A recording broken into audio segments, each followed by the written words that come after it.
at social media. Matapang, walang preno. Mr. President, baka susunod ka sa dinaanan ng tatay mo. Diyan ako takot. Ayaw ko mangyari sa iyo yan. Nagbato ng maaanghang na salita si dating Pangulong Rodrigo Duterte laban kay Pangulong Marcos tungkol sa di umano'y paggamit ng droga at ang kontrobersyal na People's Initiative. Sino man magsabi na walang paki ang Senado sa usaping ito, isa lang ang masasabi ko, walang gamot sa kakapalan ng mukha mo. Sa Senado, sa kapareho at sumunod pang mga buwan, si Senator Amy ang nanguna. Pakialam sa PR, wala kayong pakialam sa PR, wala kayong pakialam sa PR. Siya ang unang nagtawag ng pansin. Siya ang unang nagtanong, para kanino ba talaga ang PI na yan? Marso 2024, sa kabila ng bangayan sa harap ng sambayanan, narinig natin si Pangulong Marcos. Matatag, matapang. The International Criminal Court has no jurisdiction over the Philippines as we remain to have a working judicial system and law enforcement mechanisms. Walang jurisdiksyon ang ICC sa Pilipinas. Sa sabong, nagpagpag siya ng balahibo. Ang hindi natin alam, paghupa ng alikabok ay nagsimula ng ilatag ang plano para muling sumagi sa ICC. Kaya pagtungtong ng Mayo, tahimik ngunit mabilis ang galaw. Isinumite ng DOJ ang legal brief para sa posibleng pag-aresto kay FPRRD. Isang pagtataksil na walang nakapansin. Hulyo, umutok ang balita. Nagbitaw si VP Sara bilang DepEd Secretary. Tendered my resignation as the Secretary of Education effective July 19, 2024. Isang babae ng tapang ngunit walang nagawa dahil sa likod ang tama. Agosto, isinagawa ang unang Qualcomm hearing laban kay FPRRD habang inuusig ng COA ang confidential funds ni VP. Ang hindi natin alam, sa gitna ng lahat ng ito, itinalaga na ni PBBM si Marcos Lacanilao bilang Special Envoy ng Transnational Crimes na siyang magsusuko kay FPRRD. At maluwag na rin pinapasok ng bansa ang mga tiga-ICC noong Oktubre. Walang bahid ng pagtutol, walang balak na ipagtanggol ang kapwa Pilipino. Nobyembre, nag-iba na ang ihip ng hangin. Matatag, matapang, walang bahid ng pag-aalinlangan. Narinig muli natin si Pangulong Marcos, ngunit iba na ang sinabi. If yun ang gugustuhin ni PRRD, hindi naman kami haharang doon sa mga ICC. Para tabunan ang galawan, pinaingay ang impeachment complaints laban kay VP Sara. The Office of the Secretary General will transmit the 2 impeachment complaints filed against Vice President Sara Duterte. Kahit pa nagkaroon ng INC rally noong Disyembre, naidiin pa rin ang impeachment sa Kongreso. Planado na rin ang pagpirma ng questionableng 2025 budget kahit bat-bat ng anomalya. Enero 25, 2025, sinimulan na ang Oplan Tugis o Operation Pursuit, ang lihim na operasyon para hulihin si Duterte. Pagsampa ng Pebrero, nag-apply ng arrest warrant ang ICC prosecutor. Isang tahimik na pag-uusig habang tayo'y pinaiikot ng mga rally at press release. Marso, muling nilinlang ang bayan. Humingi daw ng 60-day extension ang DOJ para sa EJK report noong Marso 6. Pero ang totoo, nakabinbin na ang arrest warrant mula sa ICC chamber Marso 7 hanggang 10. Ang hindi natin alam, Marso 11, 2025, sa kanyang pagbalik sa Pilipinas, hindi pa man bumababa ng eroplano si FPRRD, isinagawa na ang pag-aresto. Maingay ang paligid, magulo, pero ang dating Pangulo ay nanatiling kalmado. Isinakay siya papuntang The Hague alas 11 ng gabi. Kasama sa eroplano si Marcos Lacanilao, ang nagkanulo, ang nagsuko. Pero kanino ang sisi? Sa mga utusan o sa nag-utos? Managot ang dapat managot, nakalatag na.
Okay, so that's where we are so far.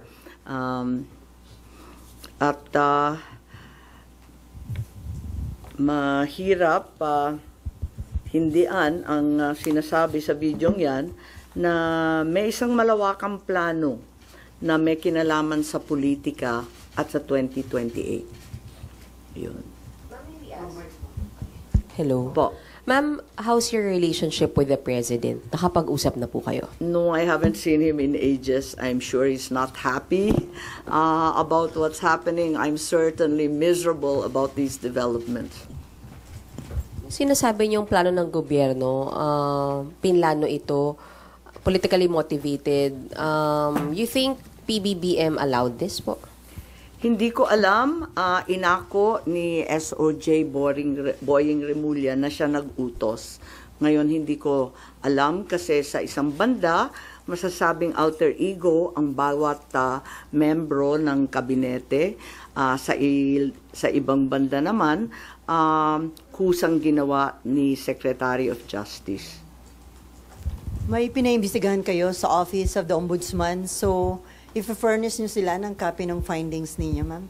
Yes, definitely. Papadala natin doon. Dahil, as we know, this is only in aid of legislation at may mga legislation na rin kaming naiisip hinggil sa mga usaping ito. Kailangan i-forward na namin sa iba't ibang korte. Ma'am, itong findings ninyo, official na to, so no more hearings? Hindi ko pa alam. Ang tawag ko nga further findings because I'm not certain that we can close this. There are also allegations that, first of all, several weeks ago, a draft was mooted involving a warrant of arrest of 5 police officers, including Senator Ronald Bato de la Rosa. Of late, there has been a rumor, once again, that the Vice President will, in fact, be issued by the ICC a warrant immediately. So, alam natin na si VP Sara ay nandun sa listahan. Pero alam ko na nasa ibaba siya, no? Doon sa mga pinangalanan. Ngunit, ilang araw nakalipas, may mga report na siya na ang uunahin. Sorry, where did you get this information, ma'am? Nasusunod si VP Sara na arestuhin? Uso naman ang chismis ngayon. Chismis rin po. Meaning, no credible source, ma'am? Not yet. A few incredible sources, but nevertheless, we have to pay heed. And let me make it clear, I will oppose that warrant with everything I have. Foremost, the administration has said time and time again through the President himself that the ICC has no jurisdiction in the Philippines. Therefore, any warrant of arrest by the ICC cannot be enforced in this country for lack of jurisdiction. It is nothing, that warrant from the ICC, but a mere scrap of paper. Walang bale yun. In addition, there's no basis for the Philippine government to cooperate with the Interpol in enforcing an ICC warrant. The mere fact that a void warrant is transmitted through Interpol does not make it less void, does not make it valid. At ikatlo, as the hearings have established, the circumstances surrounding the investigations of the ICC in this country, the incidents leading to the issuance of these ICC warrants, and the enforcement of such warrants are politically motivated and really are in violation of Article 3 of the Constitution of the Interpol itself, which prohibits the Interpol from participating in any intervention or activity of a political character. Ma'am, sabi niyo, you will do everything para harangin sakaling magkaroon na rin ng arrest warrant laban kay VP Sara. Ano po mga action ang gagawin niyo? Wala tayong balak na isuko ang soberanya ng Pilipinas at ibaliwala ang ating husgado. So hindi baka maireklamo kayo ng obstruction of justice just in case? Hindi ko po alam. So ano mga action ang gagawin niyo, ma'am, para harangin sakali? Iniisip pa kung anong kailangan gawin dahil tulad nga ng sinabi ko, haka-haka pa lamang ito.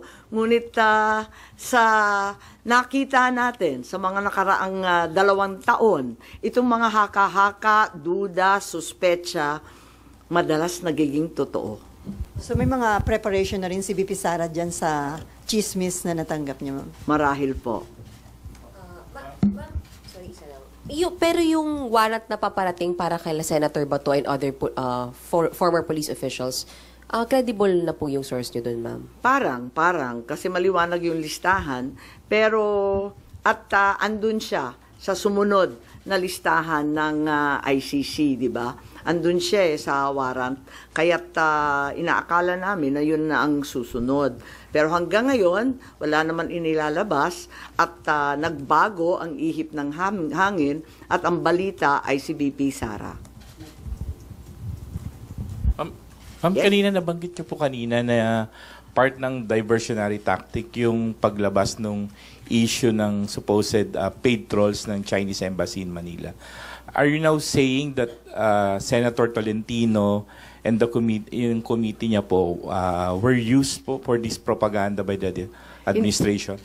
Ay hindi ko naman gawain bumatikos ng kapwa senador, pero ang alam ko may utos talaga sa admin media na i-divert at mag-squid tactics ng bonggang-bongga, i-divert sa iba't ibang balita, tulad ng mga sagupaan, yung fake news nga na tinake over na, yung kung ano-anong mga isla at islet, tapos yung balita ng 20 pesos rice, sinabay-sabay para ilayo sa tunay na problema. But as a sitting senator po, kayo po hindi kayo nababahala if there's some truth to it na although it's a widespread speculation na even before pa na gumagamit yung China ng machinery, ng propaganda machinery regarding sa WPS issue. Naku naman, sigurado tayong meron. Walang pagkakaila, walang duda na meron silang makinarya para dyan. Meron din ang mga Amerikano, meron din yung iba't ibang mga malalaking bansa. Marami talagang nakikialam. Next time po. Ma'am, how do you feel about people saying na hindi maganda na kayo po kinampihan nyo yung mga Dutertes, yung kalaban ng kapatid nyo, more than dun sa kadugo nyo po sa si President Marcos? How do you feel about that? Masamang-masama ang loob ko, ngunit ang akin lamang, kailanman hindi kami nag-away ng aking kapatid. Yung mga amuyong sa palasyo, yung mga nariyan, yung mga lulong, ayun, sila po ang ating kaaway. At hindi ko naman kinakampihan ang isang panig laban sa isa. Ang pinapanigan ko lamang ay ang soberanya ng Pilipinas na isinusuko natin. Nakakahiya naman itong ginagawa natin na. Ma'am, sino daw yung lulong? Abangan po ninyo. Abangan po ninyo. Pero ma'am, hindi ba in a way parang baka ma-destabilize yung leadership mismo ng kapatid nyo dito sa mga nagiging findings at mga statements nyo against people around him? Hindi ko linalabanan ng sinuman, binabasa ko lang ang lumabas sa katibayan mula sa hearing. Wala akong magagawa kung litaw ng litaw ang katotohanan. So, okay lang kung medyo makadestabilize ito sa leadership ni... Wala tayong pagnanais mag-destabilize sa Pilipinas. Marami na tayong problema. Ngunit ang katotohanan ay kinakailangan mangibabaw sa lahat. Last na lang po. Ma'am, may balita na parang may intention na ang manalo ay mga pro-China and then kapag nanalo, ipapa-repeal yung batas about yung maritime zone law. Wala akong alam kung tungkol dyan. Ako ay tanging pro-Pilipino. Ipaglalaban ko ang ating bansa tulad ng ginawa ng tatay ko sa sino man at anumang dambuhalang kapangyarihan. Sen, good morning.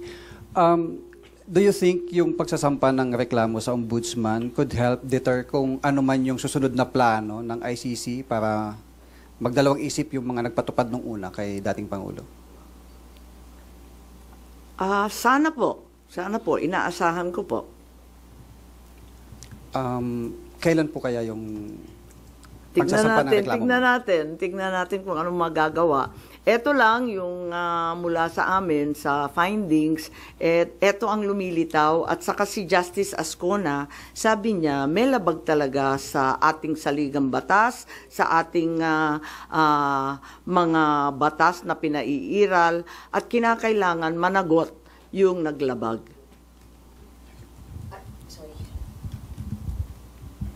Ma'am, balikan ko lang yung warrant, ICC warrant to, ma'am, no, yung narinig nyo para kay VP Sara. When is this coming out? Chismis nga lang kaya walang name and date.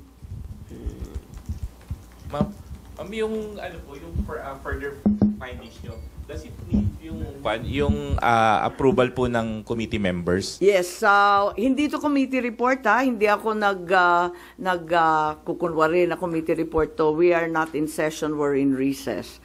So, wala pa talagang committee report na masasabi. Kaya lang, sa daming nagtatanong, sa marami na nagsubaybay sa oras-oras na hearing, pakiramdam ko, obligado ako magsaad ng findings along the way. Kasi nga hindi matapos-tapos at hinahadlangan ng todo-todo.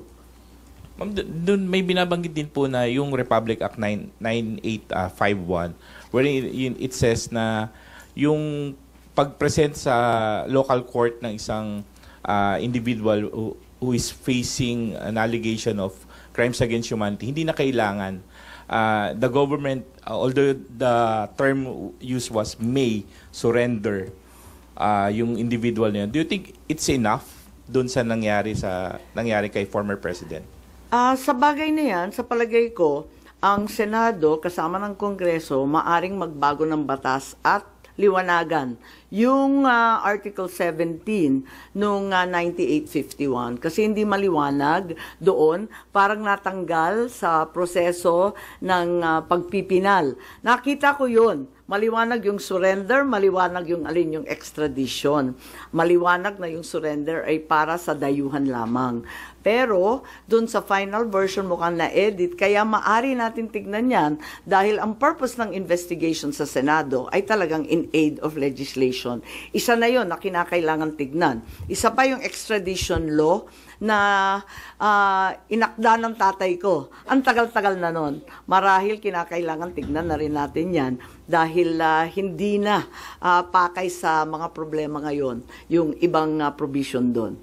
Since it's not yet amended yung binanggit niyo po na Section 17, that's still existing. Hindi po ba enough to justify what happened during yung March 11 arrest? Kapag hindi maliwanag ang isang bagay, binabalikan yung debate sa Senado, yung transcript at saka yung contextual analysis ng mga pahayag ng ipinasa, rinipaso yan. At maliwanag dun sa original na talagang yung surrender ay para sa dayuhan lamang.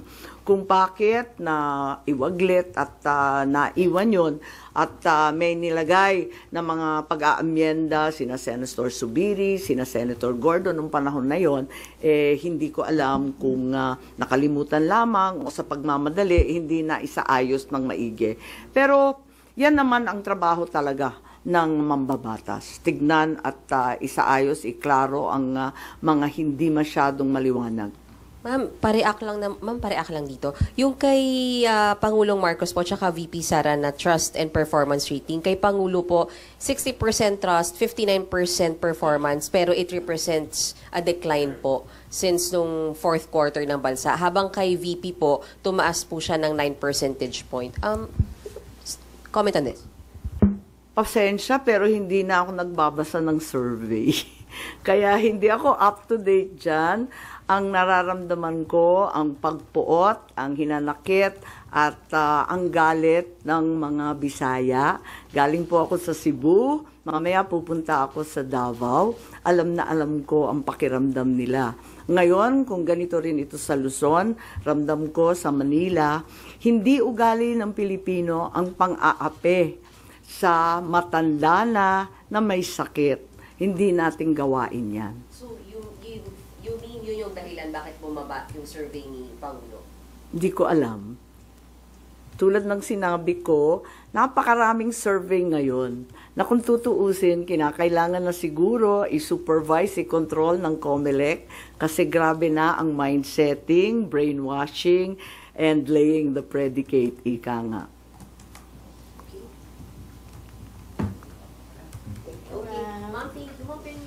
Thank you so much. I have a longer report of 26 pages. I think it's available. We also have USBs of the Tagalog statement, as well as the graphic version of the timeline. And I can also provide that video that we received. What I read, ay yung Tagalog. Opo, nandito. Okay lang. O, sige. Pero, may soft copy ba kayo? Hindi ko alam. Meron. Aresto at pagsuko kay dating Pangulong Rodrigo Duterte sa ICC ay klarong may motibong politikal.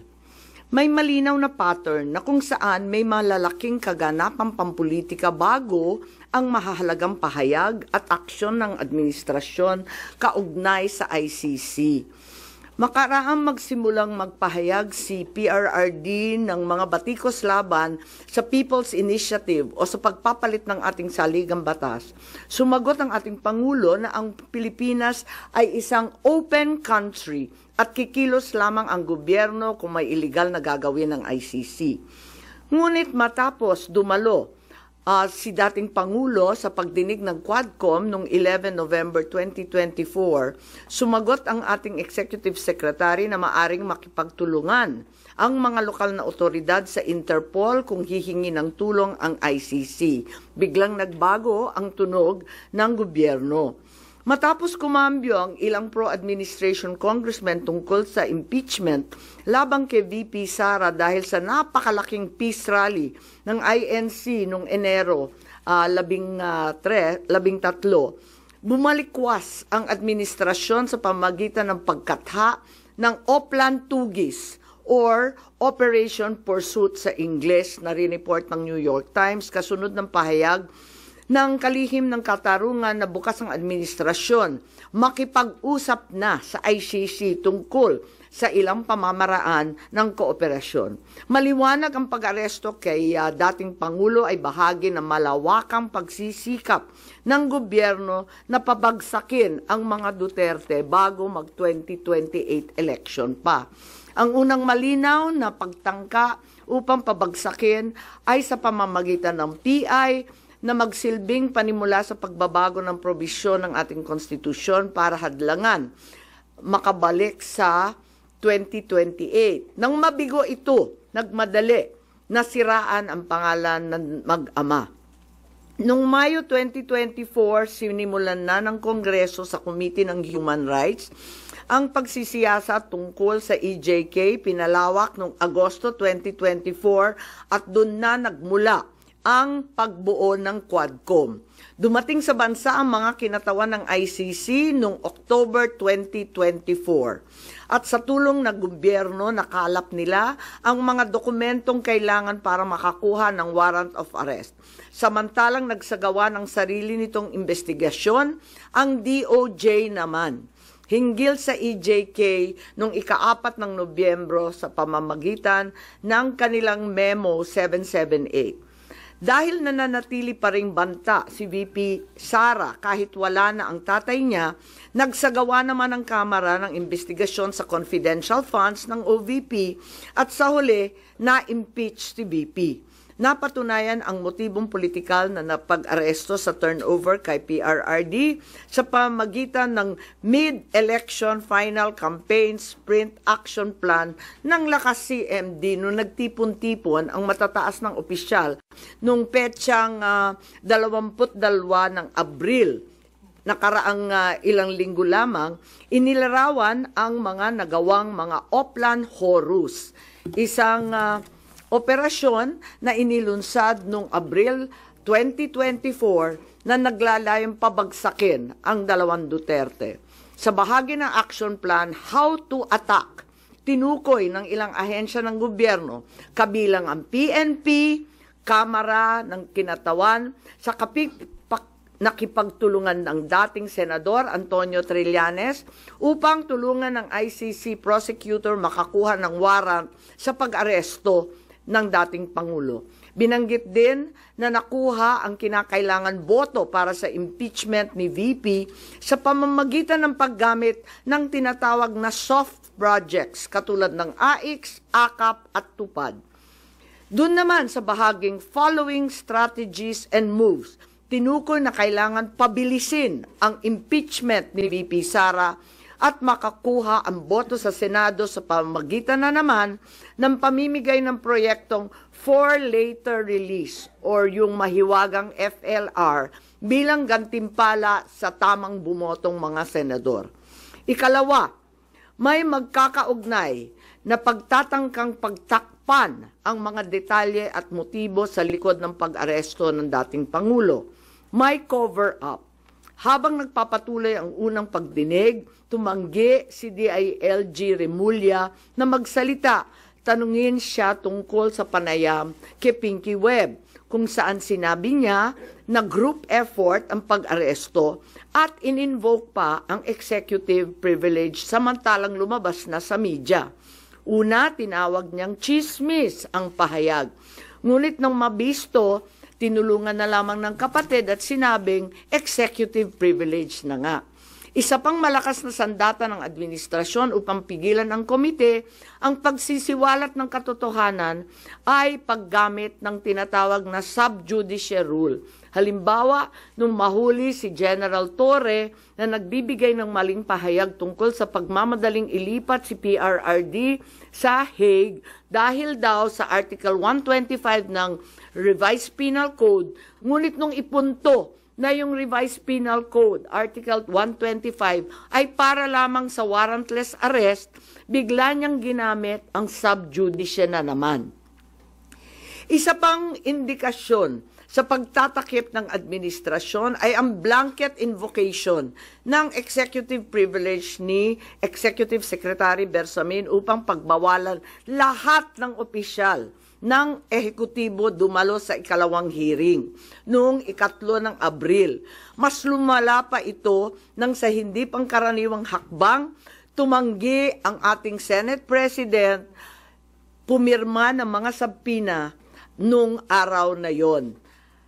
Bagaman dumalo mga opisyal sa 3 pagdinig noong 10 ng Abril, ginamit pa rin ang executive privilege sa mga susunod na isapin. Kung sino-sino nag-utos ng pag-aresto, kung sino ang nag-utos ng paglipat niya sa Hague, at kung paano nakuha ang eroplano na ginamit sa paglipat. Hindi nagtapos ang cover-up sa pagdinig. Dahil alam din natin na matapos yon pinalaya si Ambassador Lacanlilao at hindi na naman pinirmahan yung mga sabpina. Matapos ang pag-aresto kay PRRD, lumakas ang pro-Duterte sentiment at bumagsak ang trust rating ng administrasyon. Ayon sa isang mapagkakatiwalaang source, naglunsad na ngayon ang administrasyon ng isang communication plan upang ilihis ang atensyon ng publiko patungo sa mga issue ng West Philippine Sea at di umanong disinformation ng mga tinatawag na China trolls ng kanilang embassy. Kaya asahan natin na ito ang magiging balita sa mga susunod na araw. Hindi inaasahan ang political backlash sa pag-aresto sa dating Pangulo, kaya ngayon sinusubukan nilang kontrolin ang sitwasyon sa pamamagitan ng pag-focus sa West Philippine Sea, pagsisi sa China, at sa huli ay iuugnay ang pagtaas ng suporta kay Duterte sa sinasabing kampanya disinformation ng China. So una, may duda tayo na politically motivated. Ikalawa, whole of government ang nagamit dito, na talaga naman comprehensive itong planong ito. At ikatlo, ang mga posibleng managutan ng criminal and administrative charges. At iminumungkahi namin na imbestigahan ng Office of the Ombudsman ang mga sumusunod. Una, si DOJ Secretary Remulla Boying maaring managot sa violation of RA 3019 anti-graft and corrupt practices for sanctioning an invalid administrative arrest against the former president in contravention of the ruling of the Supreme Court in the 2023 case of Immigration versus Juan Wenle. Maliwanag na napakadaming kondisyon, kwalifikasyon at requirement na isinaad ng ating Korte Suprema doon. Ikalawa, usurpation ng DOJ ng judicial functions. Kahit hindi sila korte, naghahatol sila na halos sila ang naging husgado. Ikatlo, grave misconduct and conduct prejudicial to the best interest of public service. Ikalawa, baka managot din si General Romel Francisco D. Marbil, ang Chief PNP, sa arbitrary detention, Article 124 ng Revised Penal Code. Violation of RA 3019, anti-graft and corrupt practices for inducing or persuading General Torre to perform an act in violation of laws, rules, and regulations or an offense in connection with the official duties of the latter. Grave misconduct and conduct prejudicial to the best interest of public service. Andito rin sa mga nakalista at ayon din sa payo ni dating Supreme Court Justice na nagpayo sa atin na malahil si SILG Secretary John Vic Remulla ay maakusahan din ng arbitrary detention katulad nung iba. Violation of 319 for inducing General Torre and Marbil to perform an act in violation of the Constitution and our laws. Ikatlo, grave misconduct and conduct prejudicial to the best interest of public service. Ang ikaapat na maaring patawan din ng kaso ay si General Nicolas Torre III. Maaring managot sa arbitrary detention. 2 counts of arbitrary detention, not only against the former president, but also against former Executive Secretary Medialdea. Ikalawa, violation of RA 7439 for not allowing the former president to be visited by VP Sara, both his daughter and his named counsel, and for forcing the former president's lawyers to leave him. Also, the violation of 3019 for allowing himself to be induced or persuaded by General Marbil or SILG Remulla to perform an act in violation of law, rules, and regulations in connection with his official functions. Grave misconduct and conduct prejudicial to the best interest of public service ay maaari ring ipataw laban kay General Torre. Ikalima, Ambassador Marcos V. Lacanilao. Maaring managot sa usurpation of official functions, Article 177 of the Revised Penal Code, pagsisinungaling sa ibang kaso at perjury sa ilalim ng Article 183 of the Revised Penal Code, false testimony in other cases, and perjury in solemn affirmation under Article 183 of the Revised Penal Code, at conduct prejudicial to the best interest of the service. So ito ang further findings namin. Hindi ko masara yung investigasyon